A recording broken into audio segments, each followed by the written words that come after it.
قربانی ہو گئی، اب اس کے بعد اب گوشت ہے، اب گوشت کا کیا کیا جائے؟ بعض علماء کہتے ہیں کہ گوشت کے 3 حصے کر دیے جائیں، ایک حصہ خود کھایا جائے، ایک حصہ رشتہ داروں کو دیا جائے، ایک حصہ غریبوں کو دیا جائے۔ لیکن قرآن و حدیث میں ایسی کوئی پابندی نہیں ہے۔ اللہ کے رسول نے فرمایا کلو وتصدقوا وادخروا، کھاؤ، صدقہ خیرات کرو، اسٹور کرو، تمہیں آزادی ہے۔ قرآن میں اللہ نے فرمایا کلوا منہا واطعموا البائس الفقیر، کھاؤ اور غریبوں کو کھلاؤ۔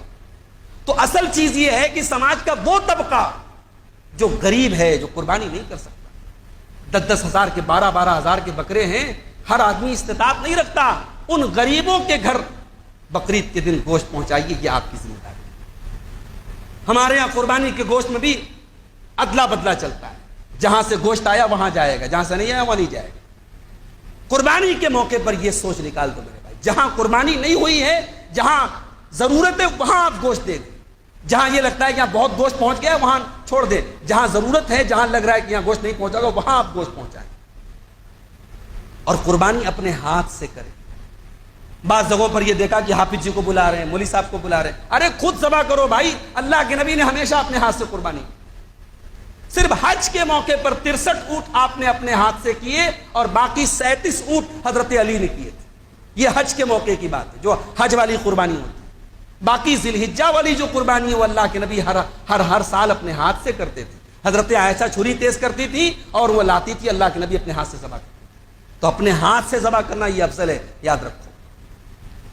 اسی طریقے سے قربانی کے تعلق سے ہمارے یہاں ایک بڑی لاپرواہی یہ بھی ہے کہ جانور خریدنے گئے، اب اصل یہ ہے کہ بجٹ دیکھنا ہے، ہمارے بجٹ کا جانور مل گیا، اب اس کو بہت زیادہ غور نہیں کیا، لے کے چلے آئے، اب گھر لے کے آئے تو اب پتہ لگا کہ کان میں چھید ہے، پتہ لگا کہ جو ہے اس کو سینگ ٹوٹا ہوا ہے یا کوئی اور مسئلہ ہے۔ اب اس کے بعد مولوی لوگوں کو فون کیا جائے، مولوی صاحب بکرا لے آئے، اب ایسا ہے ویسا ہے۔ ارے بھائی بکرا لینے کے پہلے کیوں نہیں سوچا آپ نے؟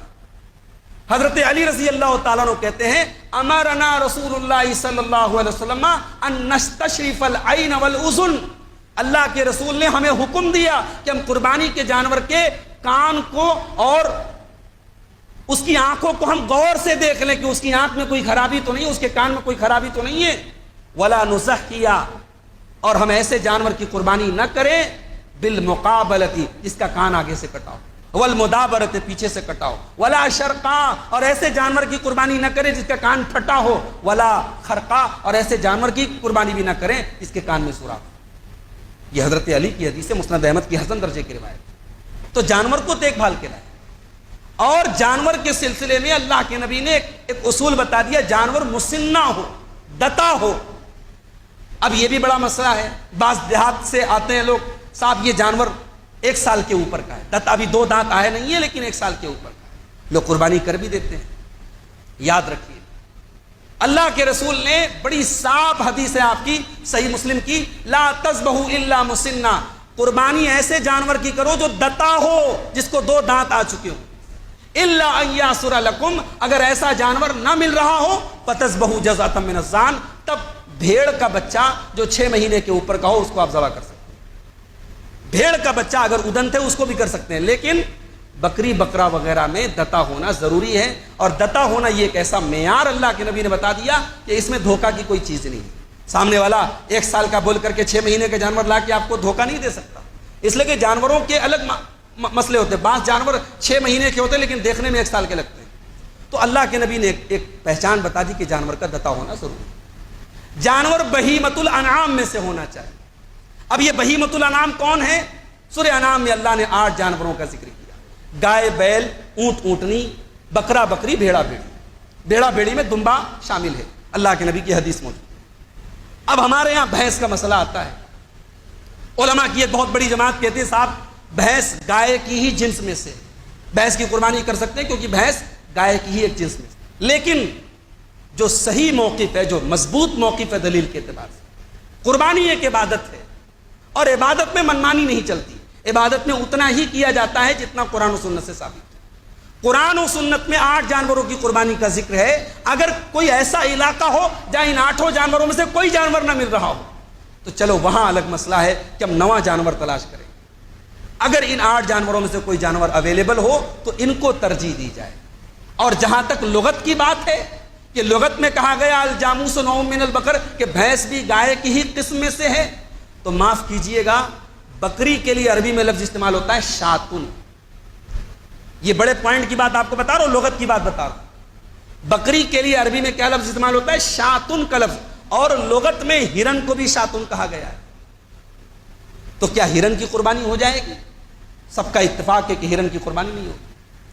اگر کسی جانور کے بارے میں لغت میں یہ کہہ دیا گیا کہ یہ گائے کی جنس میں سے ہے تو کیا وہ گائے ہو جائے گی؟ بھائی نیل گائے جس کو عربی میں البقر الوحشی کہا جاتا ہے، اس کے نام میں بکر لگا ہوا ہے، اور نبی کے دور میں نیل گائے تھی، اللہ کے نبی نے نیل گائے کا گوشت کھایا ہے، مگر آپ نے نیل گائے کی قربانی نہیں کی ہے۔ نیل گائے کی قربانی کرنا آپ سے ثابت نہیں ہے۔ تو حلال جانور بہت سارے ہیں، اور یہ کامن سینس کے خلاف بات ہے کہ گائے بھینس جو ہے گائے کی جنس میں سے، کامن سینس کے خلاف بات ہے۔ میں کہتا ہوں اگر کوئی انسان قسم کھا لے کہ میں قسم کھاتا ہوں کہ میں گائے کا دودھ نہیں پیوں گا، اور وہ بھینس کا پی لے، تو کیا قسم ٹوٹ جائے گی؟ نہیں ٹوٹے گی۔ یا کوئی بیوی سے کہہ دے کہ اگر تو نے بھینس کا گوشت کھایا تو تجھے طلاق، اور بیوی نے کھا لیا گائے کا گوشت، تو کیا طلاق ہو جائے گی؟ نہیں ہوگی۔ اتفاق ہے اس پر کہ نہیں ہوگی، کیونکہ دونوں الگ ہیں۔ تو مشاہدہ یہ بتاتا ہے، اور احتیاط کا تقاضا بھی یہی ہے۔ دیکھیں زکوٰۃ کا مسئلہ الگ ہے، زکوٰۃ میں رقم نکالنا ہے تو وہاں علماء کہتے ہیں کہ اگر کوئی بھینس کا کاروبار کرتا ہے تو بھینس کی زکوٰۃ کیسے نکالے گا؟ گائے کی طرح نکالے گا، چونکہ وہاں نکالنا ہے تو وہاں احتیاط کا تقاضا ہے کہ گائے کے اوپر قیاس کر لیا جائے۔ لیکن قربانی کرنے میں احتیاط کا تقاضا یہ ہے کہ انہی جانوروں پر اکتفا کیا جائے جو قرآن سنت سے ثابت ہے۔ اچھا، اب قربانی بعض لوگوں کو یہ بھی دیکھا گیا کہ وہ پہلے ہی دن کرتے ہیں، کہتے صاحب قربانی تو پہلے ہی دن صحیح ہے، قربانی 4 دن صحیح ہے۔ اللہ کے نبی کی حدیث ہے کل ایام التشریق ذبح، تمام کے تمام ایام تشریق قربانی کے دن ہے۔ تو قربانی 10 کو بھی کر سکتے ہیں، 11 کو بھی کر سکتے ہیں، 12 کو بھی کر سکتے ہیں، اور 13 تاریخ کو سورج ڈوبنے کے پہلے کر سکتے ہیں۔ افضل پہلا دن ہے۔